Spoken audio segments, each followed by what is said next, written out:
Around age 8, you learned to read a parent's voice through a wall. You learned which version of mom was about to walk in. You moved things on the counter, closed a door, turned the TV down before she got to the hallway. Nobody called this a job. Everyone called it being a good kid. Now you're tired in a way that doesn't match what you did today. The reason isn't a personality trait, it's a role. Name it. And the tiredness starts to make sense. What people see is independence. The kid who handles everything. The friend who never needs anything. The coworker who stays calm while the room comes apart. We praise it. We call it maturity. In 1967, a psychiatrist named Salvador Minuchin gave it the real name. He called it parentification. The household reorganized itself around a child who became a small parent. Minuchin saw it up close inside structural family therapy at the Wiltwyck School. By second grade, certain kids were already carrying weight the adults in the house couldn't. 2 grown-up habits come straight out of that. First, you don't ask for help. Not because you don't need it. You asked once. Nothing came back. The body learned.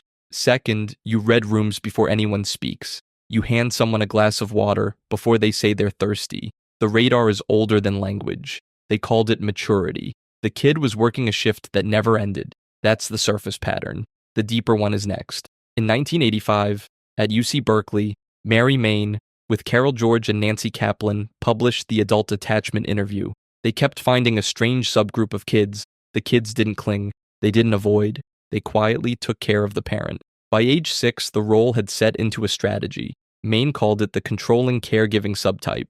2 more habits live here. Third, hyper-independence. Not as a flex, as a fortress. Asking needs someone steady on the other side, and there wasn't one. So self-sufficiency was the only door that opened. Fourth, you stay calm while other people fall apart. The kid whose job was to hold steady never got to flinch. The face that held steady at 9 holds steady at 32. That wasn't independence. That was a child with no one to ask. And it gets sharper. In 2003, the Canadian physician Gabor Maté published When the Body Says No. His point was simple. Kids who couldn't say no grow up into adults who can't. The body keeps the receipt. He kept watching it land in his own patience. A child takes on the adult role before age 10. Decades later, the body sends the bill. Autoimmune flares, chronic overfunctioning, the flu that shows up the week you finally book time off. Habit 5 sits here. Receiving feels like a debt. Someone offers help, and your stomach tightens before they finish the sentence. A compliment lands and you change the subject. A gift sits in your chest like an obligation.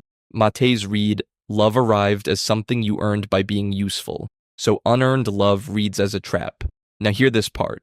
None of this is broken wiring. Your nervous system did the right thing for the house it grew up in.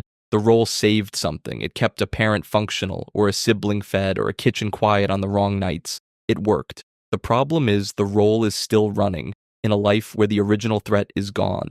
Trauma adaptation isn't a defect. It's a smart strategy with an expired contract. Go back to the 8-year-old at the kitchen table, listening for the change in a voice through the wall. They were never supposed to do that job. Letting them off it looks small. It's the first time someone hands you a glass of water and your shoulders don't move. That isn't weakness. That's the kid finally being allowed to be 8. If this landed somewhere, the next video is about why you keep apologizing for things that aren't yours.